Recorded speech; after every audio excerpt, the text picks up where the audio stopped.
Welcome to Awaken the Mind, the NLP and Hypnosis Guide, hosted by David Uhas. You're listening to Awaken the Mind, the NLP and Hypnosis Guide, a podcast that inspires the curious to the professional to discover meaningful content and pursue their passions. My name is David Uhas, and I'm a master NLP practitioner and hypnotist, best known for losing over 100 pounds and running 6 marathons in 2 years. And I'm sitting down with hypnotists, NLP practitioners, and coaches to talk about their process, the lessons they've learned, and how to make an impact in the lives of others. Our guest today is Linda Knight. She was born and raised in a small town just outside of Grand Rapids, Michigan. She graduated from Calvin College with a BA in psychology, and then went on to Regent University in Virginia Beach for her master's degree in education with a major in counseling. Linda worked for 13 years in the field of child welfare, both foster care and special needs adoptions, before becoming a certified hypnotherapist in 2005. Since then, she has owned and operated Hypnotherapy Associates of Grand Rapids and helped hundreds of people change their lives through hypnosis. Linda is a certified stress management consultant using the How to Go from Stressed to Best program developed by Ruth, Schneider, and David Prudhomme. Please give our guest today a warm welcome, Linda Knight. Hello, Linda. Hello. How are you? I'm so excited to be here. Well, I am so excited that you are here. Thank you for taking some time out today to be with us. Thrilled to do it. And you're in Michigan. You said the weather's like in the 80s, so we've still got some decent weather. Yeah, it's clouding over. We're supposed to get a nice storm tonight, and then they tell me fall might start. We didn't get summer until August, so we're going to hold on to it as long as we can. What's your favorite season? Oh, wow. I like spring and fall because I'm not given to extremes, and so they both tend to be milder. But I love the colors of the fall. Just nothing beats that. And in Michigan, I can, anytime I have a day off, I can call my best friend and say, I'm coming over, pick a direction, and we'll go see the colors. And so we just get in the car and head north, south, east, west, it doesn't matter. We will find beautiful, beautiful colors and have a good time in the car. Nice. There's a place in Indiana. I live in Danville, Illinois, just on the border of Illinois and Indiana.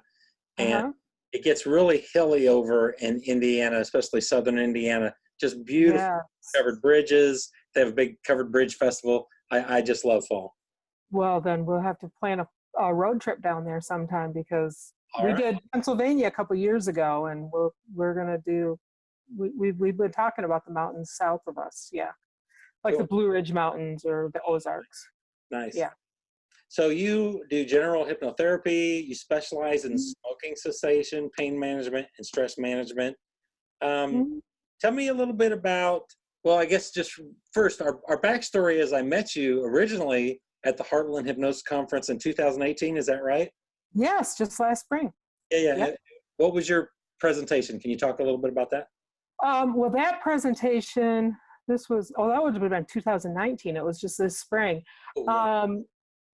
The presentation that I did this year was on using archetypes in parts therapy. So rather than having a client come to understand the whole concept of parts therapy, I just ask them to find that part of themselves that's stubborn. Because they know what it is. I ask them, find that part of yourself that's keeping you doing this habit. Find that part. So, and then we've got, there's just things that are common to everybody. And I don't have to ask them for a name or to come up with anything like that. I just tell them, this is the stubborn part of you. This is the rebel part of you. And it's so much fun. So I do that with smoking cessation, weight management, any kind of habit change. I did it just the other day with a client that had trichotillomania, which is, hair pulling.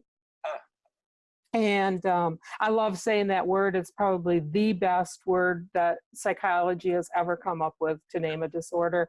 Um, Nice. But anytime you want to change a habit, you have to deal with the parts that started and sustain the habit, the part that will help you to change it by giving you new ideas, the part that's stubborn. We say that sometimes like it's a bad word, but it's not. It's good. Persistent. Persistent. Well, I'm stubborn about not eating liver. I'm stubborn about not jumping out of airplanes. So I can be stubborn about a lot of things. And I don't necessarily think it's bad. And then the part that likes to be in control. And again, we think of that, oh, you're a control freak. We say it. No, it means I want to be in charge of my life. I don't want to let the cigarettes, I don't want to let this habit of pulling my hair out one at a time by the roots run my life. And I want to take control of my life, not let that habit control it. And so I help them to take those parts that sometimes they think of as a bad part and help them to see it and to create an ally out of that part. And then also, the old cartoons, got the angel on one shoulder, the devil on the other shoulder, and they're fighting. Well, how do you stop a habit? Part of you wants to stop. There's that little angel saying, stop. This isn't healthy. This isn't good for you. And the other one saying, yeah, but it feels so good. and how do you get them to stop that war? And that's all I want to do with people, is to help them stop that war, that internal struggle. I mean, once they stop that, it's like, oh, well, there's just no need, is there, for this anymore? I don't need to smoke anymore. There was a time when I thought I did, but then it wasn't working for me. And I realized what I was doing, and I realized how stupid it was. And the part of me that's stubborn and likes to be in control said, hey, let's be stubborn about not smoking. Instead of saying, you can't tell me what to do, to those people who are trying to tell you to stop smoking, say, you can't tell me what to do, to the cigarettes. I want to be in control. So that's what I did this year at that. I know I went to yours on doing a podcast because that's something that has been simmering in the back of my mind. And I'm still thinking about it, but not really sure. I guess I don't really have enough of a image yet of what that will look like. So I've got the equipment and everything at the office, and I've got the recording equipment and everything, but I just don't have the vision for it yet, for what I want it to look like. And there are so many excellent ones that interview different hypnotists every week, and it's like, does the world need another one of those? Part of you wants to have a podcast, and then a part of Yeah, exactly. And a part of me doesn't have that vision yet. So I need to bring in that creative part of me and say, well, what do you want that podcast to look like, to be different from other podcasts, so that somebody doesn't just look at it and say, oh, just what we need, another brand of toilet paper.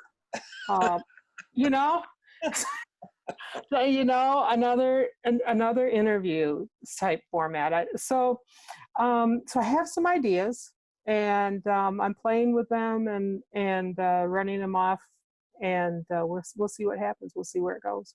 Well, I'm a resource for you, and I look forward to seeing your podcast go live. Thank you, David. And I just want to acknowledge also that I really enjoyed you, not only in your presentation, because I love your sense of humor. Mm-hmm. I get that humor, but even in my presentation, I remember I was talking about that the best sound room is in a closet, and I remember you said, so I'm in my closet recording my podcast. Yeah, and what do I do? It took me a second to realize, oh, she's this is a little funny joke here. Yeah, I think, we're going to talk a little bit today about the Myers-Briggs, and I think that my sense of humor is an INFP sense of humor. You kind of got to listen for it. It's quiet. It's not, knock, knock, who's there? Listen for it. It'll crack you up. Yeah. Eventually. You did it again right there. Well, that's correct. Today's show is about the Myers-Briggs. But before, that's just a little teaser for the audience. Yeah. I'm excited about talking and listening about that. But let's get to know you just a little bit more. You're growing up. Can you talk about your growing up? Oh, I had to hypnosis. Oh, well, as a child, as a little girl, I had probably, an idyllic all-American life. My dad was a businessman. He traveled a lot. 5 kids in the family. I had 2 older sisters, an older brother, and a younger sister. We spent summers at the lake and walked to school and walked home every day for lunch.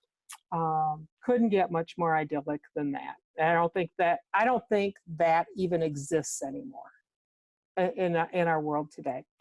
A small town. I think my high school graduating class might have been about 150 students, and that's going to be important in a little bit, but very small town conservative. And when I was in 11th grade, our football coach / psychology and philosophy teacher wanted to do a unit on hypnosis in the psychology class.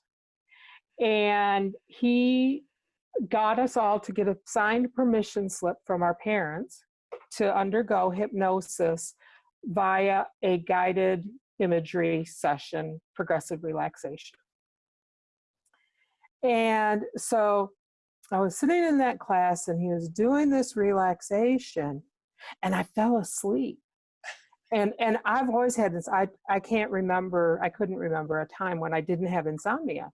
And so I was like, well, this is cool. This is really cool. And so I went home that night and I tried to do it myself. And I fell asleep. And I woke up the next morning and I just felt great.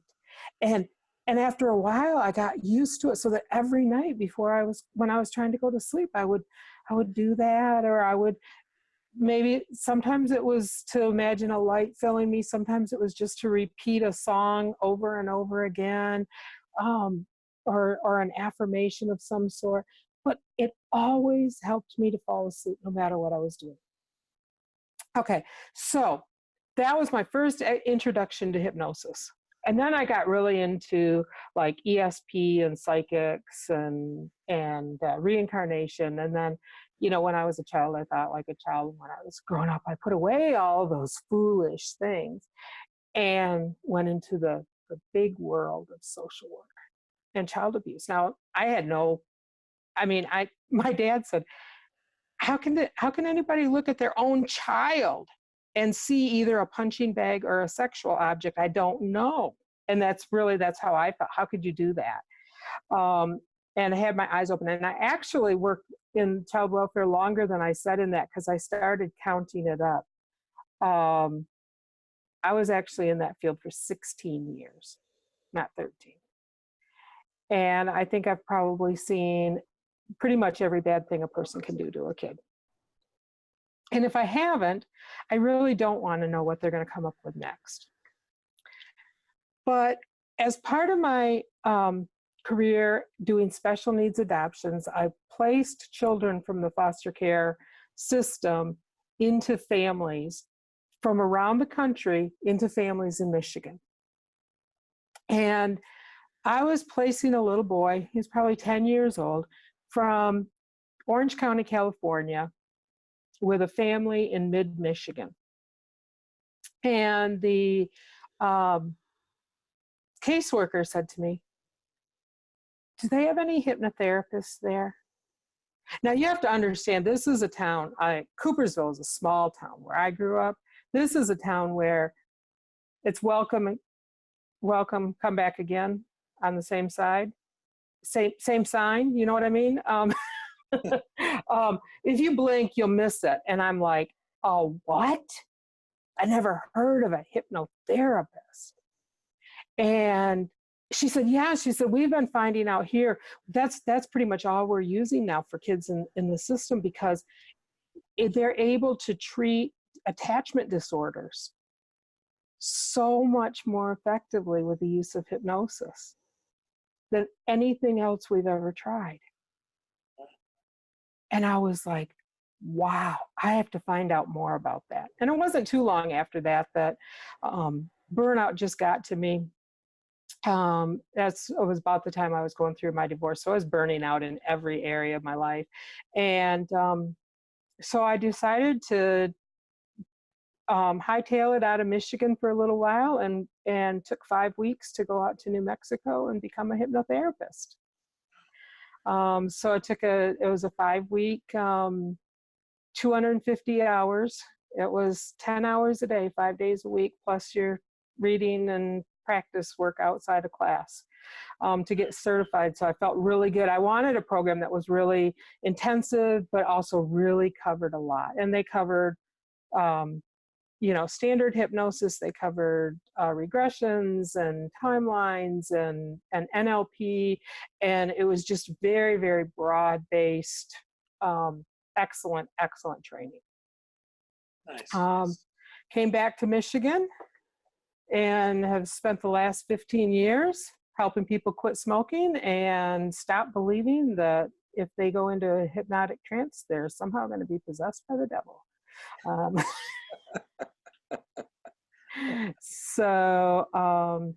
do a lot of work with people.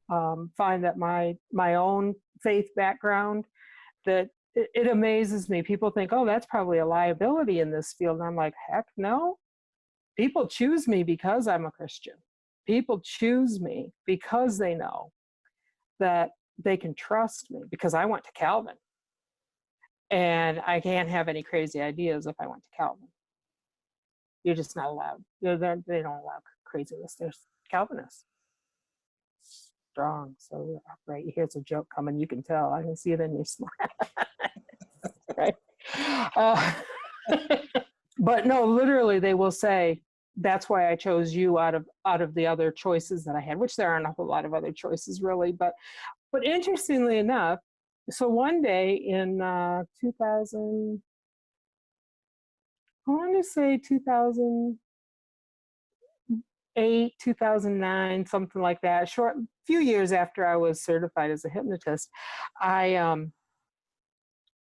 found a profile on MySpace. That's how old that is.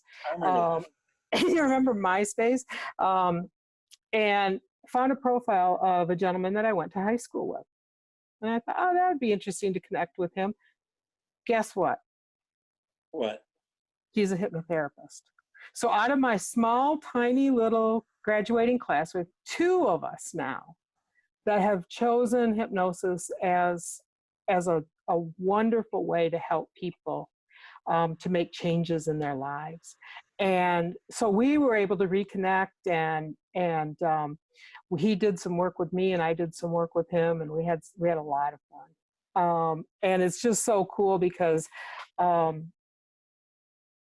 to think of in that small class. And then just recently, just this past summer, I was able to reconnect to another person that I went to school with, and she's doing not hypnosis, but like vision quests, which is, I think, a form of hypnosis. And so I thought that was really cool that the 3 of us have that in common, from such a small school in such a conservative area, that we were able to do that. So my glasses are just slipping down like crazy on my nose today. Well, tell me about, you said your biggest hero was your grandpa. Tell me about your grandpa. Well, my grandfather's birthday was 3 days before me. And I don't know if you were raised in a big family, but I was. And sometimes when you're in a big family, you get overlooked sometimes. And my grandpa always made sure that I didn't get overlooked, especially on my birthday, because he always told me that he didn't mind waiting a few days for his birthday present that year, because it was the best birthday present he ever got. And so I looked up to him. I respected him. He he started a business building redwood products for the home and garden, bird feeders and planters during World War II. And he started the business in his basement, and people would feel so sorry for my grandma that they would say, well, we have a couch that needs to be, the legs need to be fixed. Do you think he could do that? And he would say, no, I do this. I don't work on furniture. And he built that business. When my dad got out of the Army, he invited my dad to join him. Dad signed on and then found out that they were $1,000 in the hole at the time. So he said, so I signed on to a business and just got myself $500 worth of debt. They turned, Dad and Grandpa, they were able to turn that business into a $6 million a year company, which was sold when my dad retired. And they just taught me the value of hard work and faith and confidence. My dad always was telling me, he said, I remember this one time, they would work building the things from Saturday through Wednesday. And then on Thursday, he'd pile them all up in the back of the station wagon and he'd go out and sell them door to door, little stores. And he said, I remember one time knocking on this lady's door and saying, I don't suppose you'd want to buy one of them. And she said, well, not if you don't think I would. Why would I? And he said, it just changed me. That one sentence just changed me. I don't suppose you'd want to do that. Well, no, not if you don't suppose I'd want to do it, I probably won't. Tell me why I should. And it changed his whole attitude towards sales. So the next week when he was out, he was telling people, these are the best products. They're made from the best quality wood. They're put together by hand. They're wonderfully made, everything. And that's how he built his business. Wow. And that one question, I get that all the time. Well, I don't suppose you can help me with this, do you? Not if you don't think you can. Do you think I can help you with it? Do you think you can quit smoking? Do you think you can lose 100 pounds and run 5 marathons? No, you can't if you don't think you can. But if you think you can, if you think the person should buy it from you, then they should. And they will. So but my dad and my grandpa both, so they just taught me so much about loving and accepting and that I can't imagine who I would be if it weren't for those two men. Nice. Yeah. Before we jump into Myers-Briggs, I'm so excited. I just can't wait. First, I just want to hear real quick, because very interesting. I experienced stress. Yes. And you have training, Ruth Schneider and David, I'll add Prudhomme. David Prudhomme. Tell me about that, how you use that with your clients. Well, a really interesting thing. I was at a hypnosis conference. It's like how I like to spend my weekends.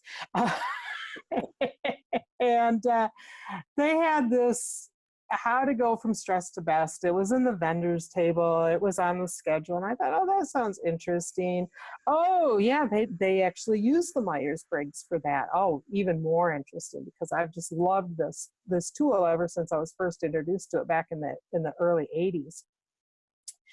And so I talked to them, and they were, it was in October of 2014. So it was 5 years ago, and it was a month before my father passed away. My father had COPD.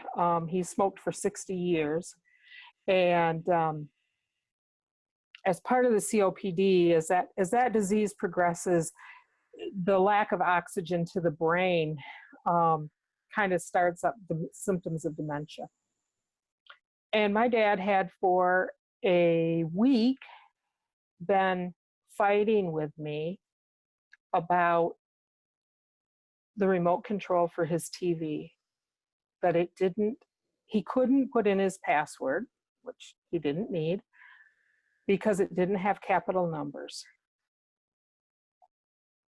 And I would get so frustrated because there is no such thing as a capital number. There really isn't. and it finally, it was just and I would come in. He was in an assisted living, and I'd come in and he'd be complaining to the caregiver that his daughter she just won't do anything to help me, and there's no, she keeps just saying there's no capital numbers, and the caregiver would say, well, Dean. and oh, well, and then he literally exploded at me the day before that conference and said, well, you're not the accountant. And I just snapped back, and I'm not a snapper, right? I just snapped back. Well, then call my brother because he is. and I realized that at the conference, and as David and Ruth were talking about stress and how it affects us, and they were talking about the boiled frog syndrome, the boiled frog syndrome, right? If you put a frog in a pan of lukewarm water and slowly turn up the heat, it will boil to death. It won't recognize the danger. If you put the frog in a pan of boiling water, it will jump out, because frogs aren't stupid, but they are cold-blooded, and so they just adapt to the temperature around them. And when I was listening to that, I was like, oh my gosh. And I wrote on the note to my friend, I wrote a little note, and I said, I passed it to her, kids passing notes in school. I said, I just realized I'm under stress. And I'm turning my attention back. I'm focused on David and Ruth, and she's writing something, and she passes it back, and I look down and it says, I could have told you that 3 years ago. And so I took what I learned, and I said, if I take this, and I know I've always known my type, my personality type, and I see that when I'm at my best, I'm really thinking about how my actions affect other people's actions. I make my decisions based on what's best for everybody involved. How can we make this a win-win situation? And if I have to make a decision, I have to think about it. Give me 2 or 3 days. Let me think on it, and then I'll come back with an answer. When I'm under stress, I slip from that feeling mode to the thinking mode. And I start going right, wrong, black, white, just the facts. There are no capital numbers. There just aren't. And I'll blurt out things, I'll say things, and they come out, and I say, ooh, that didn't sound quite right. That didn't sound quite right. It's what I meant, but it's not what I meant. And I can't find any other better way to explain it than that. There are no capital numbers, but I didn't mean to do that in a way that really upset my dad. I didn't mean to do it in that way. And so what I learned in that was to understand that he is also in stress mode. He's seeing his mind that took a business that he started out at $500 in debt and turned into a $6 million a year business. He's seeing that mind looking at a remote control and not being able to figure out how to use it. Imagine how stressful it is for him.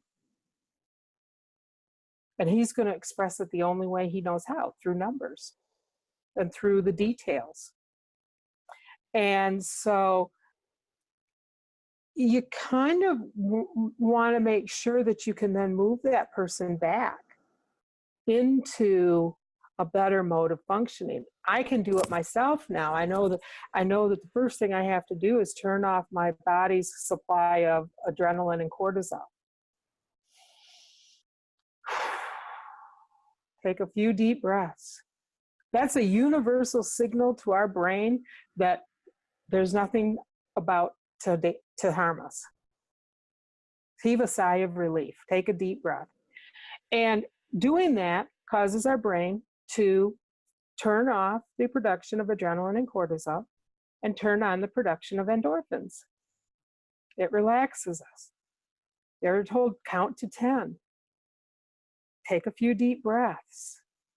Now, you can add to that, again, the mindfulness part of each time you exhale, think of something that you're grateful for. But I ask people that smoke, and what's the number one reason that people are afraid to quit smoking is because smoking relaxes them, which we know is a lie. But it's the only time they take 3 deep breaths. And I'll ask them flat out, what are the best 3 drags off that cigarette? And they'll think for a second and they'll say, oh, usually the first couple, 2, 3. And then, yeah, because now you're relaxed. Now you've taken those deep breaths. Now you're just looking at that thing thinking, well, I started it. I guess I better finish it. Right? So it's not relaxing you. It's stressing your body. I can't remember who it was. One of the big names in hypnosis. I can't remember. Maybe it was Tom Nicoli or Mark Carlin or one of them. But that said, he was doing a radio interview one time, and he happened to mention that smoking was the number 1 cause of impotence in men between the ages of 20 and 45, and he got 2,000 calls after that show aired to quit smoking. Wow. It is. So I just, people don't realize, because it triggers a chemical reaction in your brain to relax you at the same time that everything else in your body is tensing up. Your blood pressure is going up, your respiration and all that. So even understanding this, stop, breathe. Doesn't matter what personality type you are, it will relax you. Take 3 deep breaths. It will relax you, because that's how your brain is designed to work.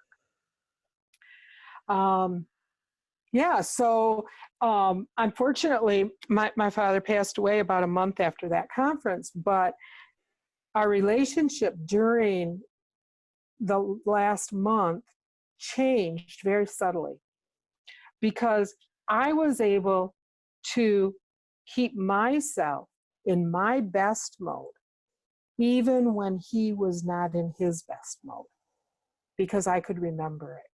And I could communicate to him using words and ideas and phrases that appeal to people with his personality type. Oh, I guessed that. I mean, I grew up with a man. I pretty much know how he would answer those questions. And so we learn to look at people and say, oh yeah, they're definitely an extrovert. Yeah, I see a lot of introvert in that person. I see a sensor there. Oh, I see an intuitive there. Man, they love the what ifs and the possibilities. The sensors, they like what is. So what do they like? And is there anything wrong with liking the one or the other of those? And that's the other thing, is that I think sometimes, especially because people tend to think of personality really specifically in terms of introvert, extrovert, that they think that's all there is, and that explains everything, and it doesn't. So I'm an introvert. I'm broken. I need fixed. That's a joke. That's a joke. I was going to say, you're an introvert. You're the best kind of person there is. But if you think back, at this point, most studies will say that about 75% of people are extroverts and get their energy. This is just simply, how do you get your energy? By being around other people. You get your energy from outside. You're an introvert, you get your energy from inside. Extroverts, and see, you may have noticed I talk with my hands a bit. I'm not Italian or French or any of those other things that they usually say, how do you shut them up? Tie their hands behind their back. Introverts actually tend to be very reserved with their hand motions, their facial expressions, everything. They're conserving energy at all costs. But I'm what's called an expressive introvert. And so when I'm talking about something that I really enjoy, I want you to get it. I want you to get it, and I'm going to give you any examples. I have my I have my phone sitting in a mug, which has so the camera's at the right angle, Yes. and the wires are coming out in front of me. And as I move my hands, the mug keeps moving. So if it looks like I'm in an earthquake, it's not. Well, let's talk more about the Myers-Briggs. All right. Introduce it to somebody that's never heard about it or is familiar with it. All right. Well, if you've never heard of the Myers-Briggs is based on Carl Jung's theory. And he basically thought there were three kinds of people. And he had names for them, which I can't recall off the top of my head. But he said people look at the world and interact with the world in three ways. They get energy, and they use energy in the world. They get input from the world, receive data from the world, and they make decisions about the information that they have. And he said they do those in different ways. Now, Isabel Myers and Catherine Briggs, I hope I got their names in the right order, they added the fourth pole of that, which is how you prioritize things and organize your day. So there's four poles, and I'll talk about each one of those for you just real briefly. But the introvert extrovert is the one that people know the most, and that is, how do you get your energy? And I've already mentioned, extroverts get their energy from being around people. They love to talk, and it just seems to charge them up. Introverts can do that. We have to. We can't be by ourselves all the time. But it tires us out. It wears us down. And so introverts will need to build time into their day to recharge their batteries. Go sit in the car during lunch, put on some music, and don't invite anybody else from the office in there. Extroverts, now, an extrovert could be a really great accountant and sit at a computer all day long and play with numbers. And it would tire them out because there's no people around. And so an extrovert, it doesn't mean that you can't be an accountant if you're an extrovert, and it doesn't mean you can't be a professor or a public speaker if you're an introvert. It just means you're going to have to manage your energy differently based on that. So that after you do your public speaking to 2,000 people, you take a break. You go back to your hotel room and you lay down for a half hour. And after you've sat at your computer all day, you stop at the local pub on the way home and have a drink with your buddies before you go home. Or you get up every 2 hours, you schedule time to get up and go around. I know one extrovert who worked at home found that he was managing a lot of people, but he just was unhappy. And so he actually started going down to a local Starbucks where he could just draw from the energy of the people around him. He didn't have to interact with them. He just had to know they were there. So how do you manage your energy and receive your energy is introverted or extroverted. The next thing is, how do you like to receive data? When you're learning new things, everybody likes to learn new things. And so as you're taking in data, what kind of data do you trust? What excites you the most? Is it things that you can see, touch, feel, hear, smell, taste? I just added an extra sense in there and I don't even know what. But do you trust, if your best friend tells you, you really should try this, you trust that? Yeah, you're nodding your head, so that's good. Okay, now, or do you prefer That's the what is. I call that the what is, the what if, the dreamers, the possibilities, the idea, the concept. Why? That's what I like. Oh my gosh, I was just reading something the other day and it said that by 2030, we're going to be able to do this. And oh, I can't wait. And then, and then you get the doom and gloom. I said by 2030, the actual report said that, the world's going to end because of climate change. And, and that's not so exciting, but now I got something. Okay, well, now I can work with that theory, climate change, and how do I prevent it? So sensing versus intuition. And intuition is not a gut feeling. It's you have to learn a whole new vocabulary, a whole new definition for your words when you're looking at the Myers-Briggs. The next thing is, how do you make your decisions? Do you prefer to make your decisions based on what is right and wrong, based on the facts and what has to be done?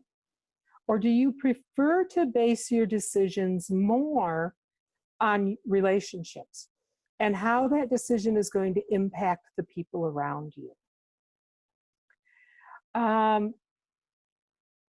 Again, we all have to do both of them sometimes. It's just that some are more developed than others.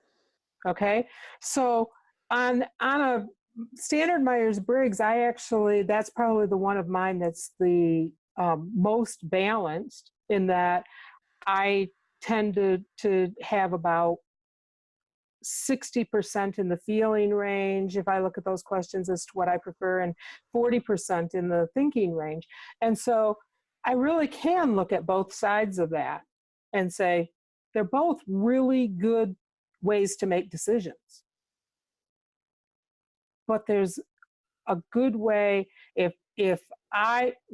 usually the Myers-Briggs comes out to about 20 questions on each of those scales. So if I'm 10 and 10, but if I'm 20 and 0, thinking, feeling, I have a very, very strong preference towards the thinking. And I'm working with someone who's 20 and 0 on the feeling side. How do we come together and make a decision? And that's where the feeling person might say, I understand that we need to make these cuts. Let's say in a business situation, I understand that we need to make these cuts. How can we do it in such a way that everybody benefits? What can we offer the people who have to be laid off? What can we do to help them as they make that transition? And so it's important. We have to have both views. And then the final thing is, how do you like to organize your day? Judgers tend to be very task-oriented. They will make up a to-do list and they will go through that and check things off as they do them, and make sure that everything's done. When they're presented with a project, they will break down the project. And this has to be done. I worked with a law student like this one time, and she said, well, when I get an assignment for a paper on the first day of class, I break down and I say, okay, it's due here. So the last 2 weeks we'll be writing the final drafts, doing the editing, and then go backwards from the end. So I know exactly how much time I can research and how much time I have to do the first draft and all of that. Okay, cool. That's really cool. I'm glad you can do that. I can't. I'm a perceiver, and so I get that and I think, okay, I'll just research until 2 or 3 days beforehand and then start writing it up. Because I want to take in, first of all, because I'm an intuitive, there's always more information coming in. And because I'm a perceiver, I see absolutely no reason to finish it before I need to. And so I'm more pressure prompted. Oh crap, I got to give that presentation tomorrow. I suppose I should probably sit down and work on it now. So I'm going to do more what excites me. I make my to-do list after I do things. So after I go to the post office, I'll write post office on there and then cross it off because it's just a good feeling to have it finished. But in my office at work, I have a whiteboard, and on the whiteboard, I have Post-its. And the Post-its will say, oh, like I'm going through my voicemails and writing down a name and a phone number, stick it on the board, stick it on the board, stick it on the board. And then I've got 15 minutes between clients and I'm just sitting there. I can do that in 15 minutes, pull it off and do it. And then I have a stack of Post-its. That's my to-do list. It's not orderly, it's not neat, but it works for me. Now, just out of curiosity, when you were saying that, it made me feel like you had options. Is that playing into this? Absolutely. Absolutely. I want options. I want to do what excites me or interests me at the moment. So I do not want to write a blog piece if what's really interesting me at the moment is that new book on hypnokinesthetics. Okay. I don't care about the blog. That can wait. If I'm at home, not even in a work situation, but I'm at home, I knit and I crochet, and I might have a blanket that I started a couple years ago that just needs to have the ends woven, and I've got a shawl over there, and I can pick up whichever one I feel like I want to work on right now. Oh gosh, I'm in a mood to do something in green. Oh, there's that Afghan that I started working on. Let's use up that green. You know, and it doesn't have to be, sometimes you don't even know, you know, it's just, oh, it's there. Rather than, oh, so-and-so is having a baby girl in 6 weeks and I have to finish the blanket. So that's what I'm going to focus on until that's done. And then I'll move on to the next project. That would bore me. And I don't believe my job or my hobbies should bore me. I do not like being bored. I agree. And so I don't know anybody that does, right? So I want to pick and choose. Now, obviously, I have to have a calendar and I have appointments and I schedule those, but I don't keep that open 24/7. I make time. Okay, during this time, I see clients. I can be flexible. I can see 2 clients a day or I can see 4 clients a day. It doesn't matter. I can see a client 3 times a week, or I can see them once every 3 weeks. It doesn't matter. Within that general outline of basically 9 to 7 or 9 to 5, but it's what I'm going to do during the time between that 1 o'clock appointment and the 5 o'clock appointment. I've got a lot of projects going on. And they will all get finished. I promise you, they will all get finished. But today, I don't feel like working on that book. Today, I feel like updating my website. Today, I feel like making a couple of recordings. And they've all got to be done. So to me, it just doesn't make that much difference. But if tomorrow is the deadline to get that book into a publisher, you better believe whether I feel like it or not, I'll be doing it because I'm not going to miss the deadline. Right. I'm really glad I'm going to self-publish my book. I want to ask you about that here in a little bit. Just a couple more things about the Myers-Briggs. What is the value then? Just if all boiled down, what is the value of learning your own personality type as well as empathy? I don't know if that's the right word, but that's what showed up for me, for the other personality types. Well, the first value is knowing how you put those all together. Is that you put those 8 letters together into possible of 16 different personality types. How many people do you know? Do you know more than 16? Then you know that people aren't all the same. But we have these tendencies, and they get, again, one of the things that I was interested was looking at yours on the introvert extrovert. Yours was like almost half and half. I mean, it was like 7 and 1 and 9 on the other side. So there, you're definitely an introvert, but you have a lot of extroverted characteristics. And if you looked at that closer, if I looked at it closer and saw which answers were which, I could tell you, I'm an expressive introvert rather than a contained introvert. I am a gregarious introvert. I talk. What do you do? What do you do with a talkative introvert? They don't fit the model. But they do if you realize that, of course, they have to interact with the world at times. So you put those together and you get an idea of how this person sees the world. We have a tendency as human beings to believe that everybody thinks like us and everybody acts like us. And the fact is, that's not true. And when we realize that not everybody likes to think about the what ifs, they want to know about the what is.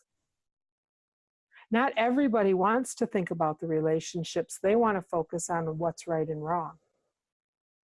Not everybody likes to have 15 different projects going at once so they can pick and choose which seems best. They want to have everything laid out. Now, when we know that, we can learn how to communicate with them. If you are an introvert and they are an extrovert, here's what you have to do. You have to up your energy level a little bit to keep them engaged. You need to, this is what you need to do so that you can communicate better with that person. So let's say, let's go into the next poll. How do you like to get your information? If you have a client who's a sensor, they want to know what's in this for me. Your pre-talk is going to say, I've worked with 15 people in the last 6 months that were trying to accomplish the same goal that you are, and 13 of them were successful, and the 3 that weren't just haven't been at it long enough or just flat out refused to do the things that they knew they had to do. Or if that person's an intuitive, you can say, hypnosis really helps you to overcome all the obstacles in your own mind and all the barriers and find your own solution to reaching your goal. You're saying the same thing. Yeah. But which appeals to you more? You want this is what hypnosis does. Right? Because you're an intuitive. I know that's what appealing to you more. For me, it's funny you say that. I literally will say that sometimes. What's in it for me? Yeah. And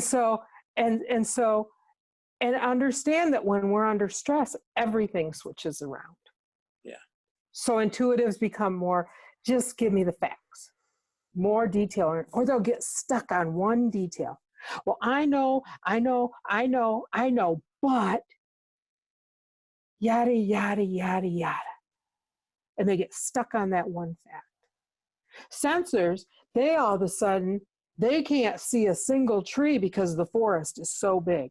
They just looking and it's huge and it's hulking and it's doom and gloom all around. Because that's not how they're used to looking at things. So if you want to make somebody feel comfortable, you have to know how they operate in the world, how they see the world.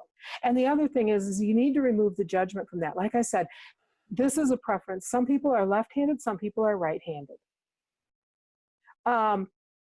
It's like hardwired, right? I mean, it's not like it's hardwired. And in fact, they've actually shown, there's a study that's been done at Stanford, I think it was, that actually shows people hooked up to functional MRI machines, given the same problem, people with different personality types, given the same problem, and hooking them up to the fMRIs, and different areas of their brains light up based on their personalities type. They can all solve the problem, but they're coming at it from a different way. So take out the judgment. Stop saying, I'm an introvert, I'm broken, I need to be changed. Start to say, I'm an introvert, and that's okay, but I need to learn how to interact sometimes with the outside world and not allow that to drain me completely. Boy, I can help you with that. I'm an extrovert, but sometimes I need to just sit and be quiet. I heard that when they talk about spiritual disciplines and they talk about solitude, I always wondered, David, as I am an introvert and I'm way introverted, I always wondered why that was so hard for people until I found out that 75% of people are extroverts and that drains the heck out of them, just sitting there by themselves. Solitude, meditation. 75% of the world are not hardwired to meditate. Yeah. Did you ever, when you put it that way, you think, oh, then how am I going to get them to meditate in a way that's appealing to them and it is not draining to them?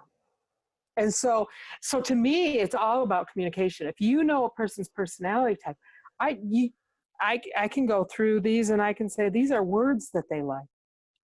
So you're doing a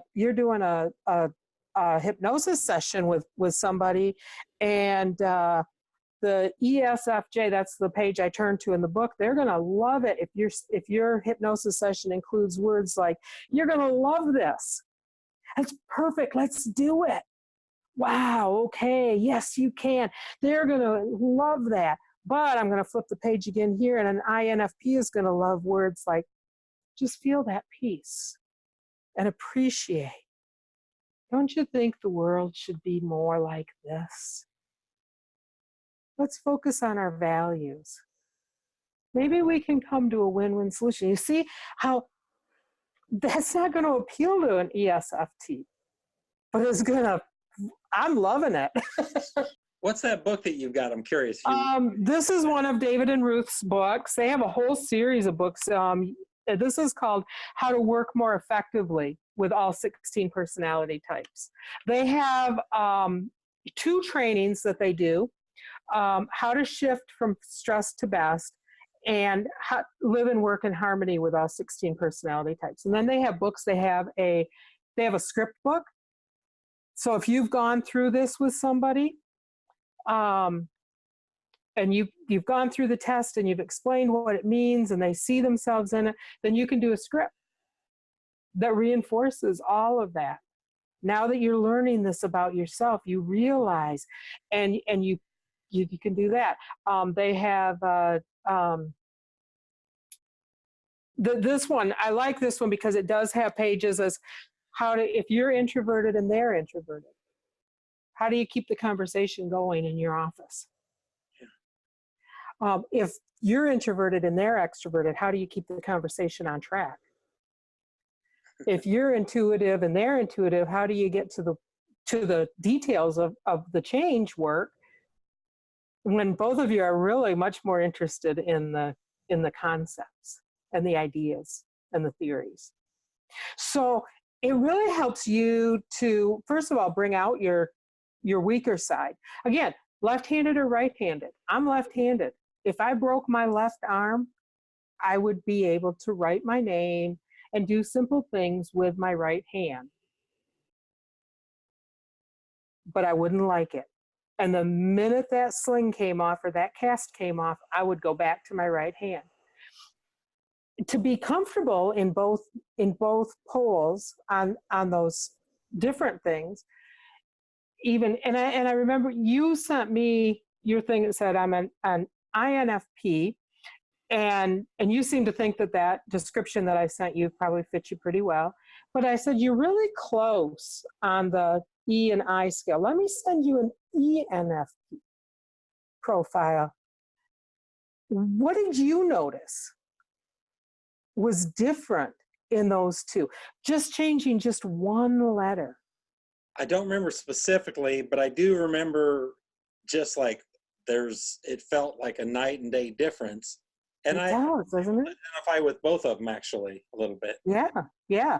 And so, I can identify a little bit with that, and I can identify a little bit with this, but overall, I identify more with one than the other. And I think that's the benefit of it. Right. Now, I know people that have said, man, if I'd known this 2 years ago, I wouldn't be divorced. Yeah. I thought my husband was just being a anal prick. It is just And Let it all he out. and he thought, yeah, and he thought I was just a lazy procrastinator. You know, he's a J, I'm a P. If we could have learned to work with that, the house would have been a lot cleaner, and I would have had a lot more projects. No, we would have both been a lot happier if we had figured that out. And so I've incorporated that into now. I'll do this with a client that comes in to quit smoking, and or wants to lose weight, and and they'll say, "Wow, I'm getting married in 6 months," and I'll say, "Really? Have your fiance take this. Let's have some discussions. Let's do some premarital stuff." And it's actually opened up me for doing premarital work with people just based on the personality. Because there is a saying that like attracts like. And there is also a saying that opposites attract. If you have two P's in a home, do not expect your home to be clean all the time. Don't expect it. Don't expect the dishes to be done. Don't expect the laundry to not pile up. And it's not because they're lazy, it's just because they found something more interesting to do. And if you are a P and you are married to a J, you can make things a lot easier by just doing it once in a while, stepping outside your comfort zone. Yeah. And making sure that all the shirts are hung up after you do the laundry. So I think that there's just a lot that you can learn about a person and how to communicate with them and how to live with them. And again, you can carry this into a workplace. You can carry this into your church. You can carry it into your friendships, anything at all. That's what I was going to ask you about. Because like with leadership, Mm-hmm. everybody is different, and you can set people up to excel exponentially, Absolutely. or you could set them up to fail exponentially. If you're a manager and you have somebody on your team that is an introvert, make sure they have the agenda 2 days in advance so they can read the agenda and they can think about it. Because they're going to have to internalize that. If you have, and in a meeting, if they just get the agenda and then and you put them on the spot, they're not going to be able to answer. And then a day or so after the meeting, they're going to come up to you and say, I was thinking about this. And you're thinking, well, we settled this at that meeting. And they're not trying to be a pain in the butt, but they have to have time to process it. So give them the agenda a couple days early. And you'll be amazed at how much more insight you get. Again, if you're a manager and you're going to have to do some layoffs, you want input not only from the big picture people and the what if, and if we did this, we could save, what is that one company that like everybody took a 3 cent an hour cut and it saved the company from bankruptcy? I mean, there's all sorts of, but it takes an intuitive to figure that out. Right. As opposed to, let's go on the way we are and everybody is going to lose their job. That's something else that brings up, I believe, a really powerful point so for example, sometimes the analytical, analyzing kind of stuff to me is challenging. And right. Yet, thank goodness there are people that are analytical that can be the attorneys that are able to. Isn't that wonderful? Yeah, it's a blessing. Ruth Schneider, again, she's one of the developers of this program. She worked in the military for many, many years. And what people would do in her department is they would send her the people who weren't fitting in, who just they weren't fitting. And what she would do is she would have them come into her department and they're lackluster in everything they do. And she would say, for the first 2 weeks, I don't want to assign you a job right now, but for the first 2 weeks, what I want you to do is just go from person to person and talk to them, see what they do. give them advice. Learn what they're doing and think about. And then after 2 weeks where they've had a chance to be with everybody in that unit, she would call them in and say, what sounds best to you? What of those jobs that we're doing here, which one appeals to you the most? And they would say, oh, I loved working with this guy because I just loved the way his ideas flow, and we seem to mesh really well. And then she would assign him to work in that project or with that area, because now she knew exactly what was going to excite them. And she took people that were lackluster, that were literally on the verge of being discharged because of not being able to adjust to military life, to being the stars and being up for promotions and everything, to the point where people were calling her and saying, we want so-and-so back. and it's just a matter of saying, we have our thing. I need somebody to do this. You're here, your body's going to do that. It may not be the best fit, but there may be somebody that's already there that could do that job very, very well and would be excellent at it. And you don't even think about it because you've only seen them doing something else. And so it just is just a way to really, I don't recommend it as a career tool. In fact, look here a second. I want to kind of show you, get an idea of who are some of the world's most famous INFPs as we guess those things. And I don't have the right book to listen to, but some very famous people, especially in the field of acting and politics, are actually introverts. Wow, that's interesting. And you will find, as you look at that they are able to step into another world, into another life, because they have such a rich imagination and creativity. And so it always surprises me.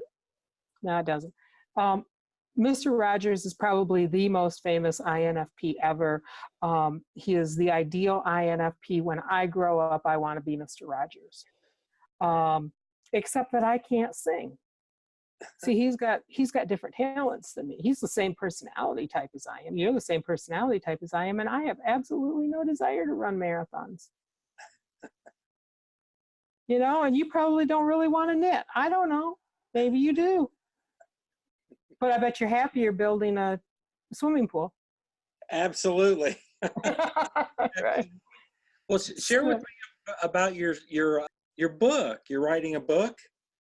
I've not published before. I wrote short stories and poetry and stuff when I was a teenager, a young adult. This would be my first professional book, and it's called My Favorite Inductions. And when I went to school as a hypnotist, we didn't use scripts. We used outlines. So basically, we had this outline, and you covered everything in the outline during your session, but you didn't have the book of scripts.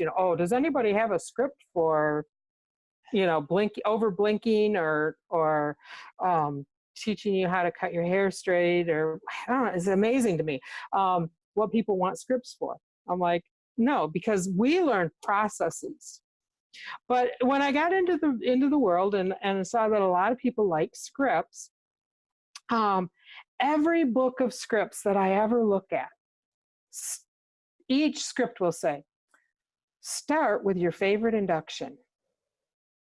And then it goes into this little script. My voice doesn't come through real well in those scripts because somebody else wrote them. And so I take ideas from them and I riff on them and borrow, beg, or steal ideas, imagery, metaphors, but I don't read them word for word. That's just not me.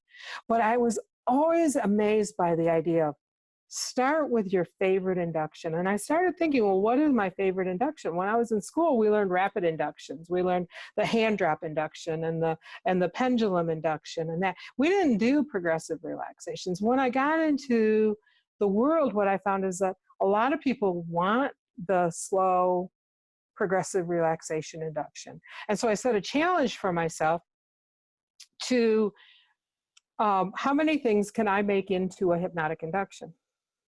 And so far, no, the weirdest one that anybody threw at me was, okay, make an induction out of a fire extinguisher. And so I did. I just started talking about sitting around a campfire and how it starts to extinguish itself, and how the glowing of the embers and you know, knock the dude right into trance. It's one of my fun things to do. But then I also learned that some people like the surprise inductions and that. So so I started this, and so my thing is now, and you're going to get this because, well, you're interviewing me, is when I meet a new hypnotist, or I have a chance to really talk to somebody who knows about hypnosis, is to say, what's your favorite induction? Well, I would say, and this is almost cliche, the Dave Ellman induction. I love the Dave Ellman induction. I love that. You want to know who I asked that question to who didn't give me that answer? Larry? Larry, yeah, and Cheryl, both. They both said they have others that are more favorite. And they said, and as Larry said, Dad never really said this is the Larry or the Dave Ellman induction. This, you know, he never called it that. So they both taught me a new inductions, and we had a really good time doing those at dinner one night at the Heartland Convention last spring. And so it's fun because now I can say, then this is a way for me to put out something that it'll be short, it won't be real long, but there's going to be lists of things, and say, try it yourself, use your imagination. My favorite induction really depends on the client. If I have kids, I love a pendulum induction. If I'm working with a kid, there's nothing better. But a lot of people look at that and think, oh, that's just a cliche. I'm not interested in a cliche. So then I'll just find another way to do it. I like to give trigger words or anchor words, or I never could remember the difference between a trigger and an anchor because I'm not a boater or a hunter. But they both put you in hypnosis. You know, I have to be really careful because then if I use that word in conversation, they may go into trance. And so you have to be careful how you set that up. But those are fun.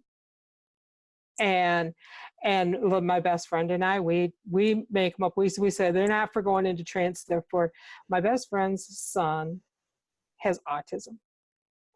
And sometimes when we're driving, he'll get fixated on something, and it is very, very hard for me to focus on driving when he's fixated on something. And so it's our code word.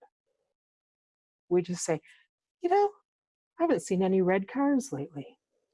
And the minute I say red cars, my friend knows that I'm about to lose it, and that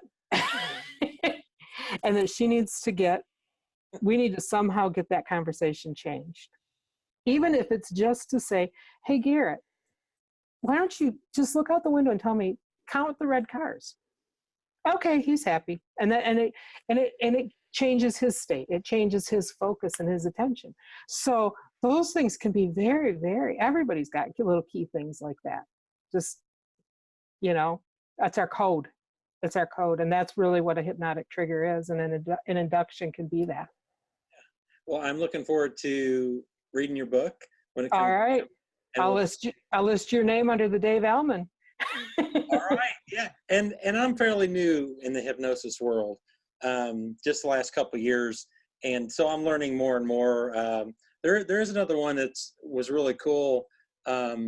I did the Melissa Tears training, and she did this one where it was just focusing like on your palm and then your elbow and then your shoulder and just kind of working around. Uh-huh.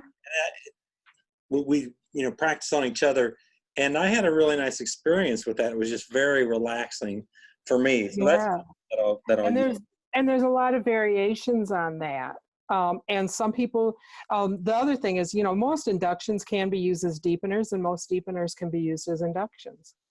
And I've used that one for a long time as a deepener, and had it just focusing on the right side of the body. And try it sometimes. Start with your right thumb, and then just work through the fingers, the hand, the back of the hand, the forearm, the elbow, the upper arm, the shoulder, all right down the right side of the body, all the way down to the toes, and then just say, and tell me, does the left side of your body feel different from the right side of your body? And people are like, what left side of my body? Do I have the left side? Because you're right, as you relax, it gets so heavy. And you're focused so much on that you just forget about it. And there you've got to convince her. Because does it happen often that the left side of your body feels that much different from the right side of your body? And if Oh, that's nice. And if the feeling on the right side of the body is pleasant, and you'd like to share it with the left side of your body, just take a minute and see how, and imagine how you could share that feeling, and boom, the rest of you, it can be instant that the left side will get just as heavy and relaxed now that you're focused on it, and you don't have to go through part by part or muscle by muscle. So you've got induction, deepener, and convincer all built into one. Wow, that's cool. I not thought about using that kind of a variation. Yeah, so that's that.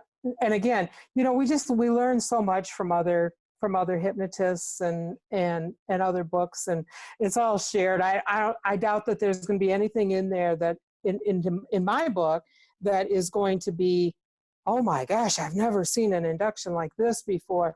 But once you get the idea of what needs to go in, just like a parts therapy session or a core transformation session, once you get the idea and the process, you can turn a fire extinguisher into a hypnotic induction. Yeah. And, people be walking past fire extinguishers and and I think that would be kind of fun to watch. And so, you can always give that suggestion every time you see a fire extinguisher. But the problem is, sometimes you need to use those fire extinguishers. Right. So what's next for you? What's coming up for you? Well, I will be presenting at Heartland in April, and at HypnoBiz New York in May on the Myers-Briggs and how to go from stress to best, and how to live and work in harmony with all 16 personality types. I'm really excited about both of those. Obviously, still working on the book. My goal is to have it ready for final editing, send it out to a few people to proofread, and that by the end of the year. And is that a declaration? That is. We'll make that a declaration. And that's been my goal all year, was to do that and have it ready. So it's getting closer. I'm at about, I want to have 25 inductions as a minimum, and I've got about 18 right now. So I'm still researching, still looking at other ones and saying, some of them are just so specialized and you have to get permission from someone to use them, and some of them are so general, and some of them I've just written because they're guided imagery, and that's fun. That's poetry to me. There's I want to travel more. I took my first cruise last year. Can't wait to go on another cruise. If anybody from HypnoBiz is listening, you should think about a 7-day conference on a cruise ship. I would go. I would go too. I've never been on a cruise ship. Oh, you'd love it. You'd love it. They're wonderful. And would have, just don't go during hurricane season. It's just a little frightening. A little rocky. Yeah, it can be. I want to travel. I'm not quite in a position to that. I have my son, two of my sons live with me, and they are both going through have gone through some major changes in their life. My youngest son was in January was at well over, we're not exactly sure how far over because our scale didn't go that high, well over 400 pounds. And he decided in January that he doesn't want to live like that anymore. Oh. And so he went, started counting calories, started working out, and since January has gone down to 330 pounds. So, and his goal is to reach 300 by the new year and 200 by the following new year. And so I'm working with him on that, just an encouraging, and he doesn't want to do hypnosis. He doesn't think he needs it. And I don't think, I mean, seeing how much he's done with he's hypnotized himself. And he said, I'm doing it for me. And because I'm doing it for me, that's great. And so he is a voice actor and loves theater. And so I've told him if he reaches his goal for this year to be down to 300 by the end of the year, that if he can get the time off work, he'll go to New York with me. Oh, nice. And we're going to spend some time. We're going to take in a Broadway show. Oh, nice. So that's a special treat that we're looking forward to. I have no doubt that he's going to reach that goal. He's just so dedicated to it. And so keep spoiling my grandkids, and I don't know. I love, hey, I'm an INFP. I love being single. I love, not having to turn over in bed and somebody's else there and got to push them out and they're stealing my space. So I like my own space, and I just want to keep being the best hypnotist I can for as long as I can. What's the best way for our guests to get a hold of you? Well, you can contact me by Gmail. My email address is hypnotistlinda@gmail.com. My website is hypnotistlinda.com. Facebook, Hypnotherapy Associates of Grand Rapids, or Linda Knight. Awesome. Personal and work pages. And anyway, if you contact me, I will respond. We will put all the links on the website. All right. Mentioned. And thank you so much for being a guest here today, Linda, and sharing all that you did, especially the Myers-Briggs. Thank you for having me. I'm so excited. All right. Thank you. All right. Thank you. Bye-bye. Thank you for joining us today with Awaken the Mind. Relax. Hosted by David Juhas. Awaken the mind. You need to understand. If you can't, you must. And if you must, you can. Now that I got you, let me put you in a trance. Got you feeling hypnotic. Your mind, let me massage it. Your thoughts are getting quiet. Your stress subsiding. You starting to see images, but it ain't no mirages. Think it's time to calibrate. Take a breath and concentrate. Get into your subconscious. Time to feel the energy, the brain waves. Let's go deep into your memory. Beware of self. Let the worries melt. All you see is you and you don't see no one else. Auditory digital, talking to yourself. It might seem bizarre, a feeling you never felt. This is your time to shine. Awaken the mind, the NLP and hypnosis guide. Yeah.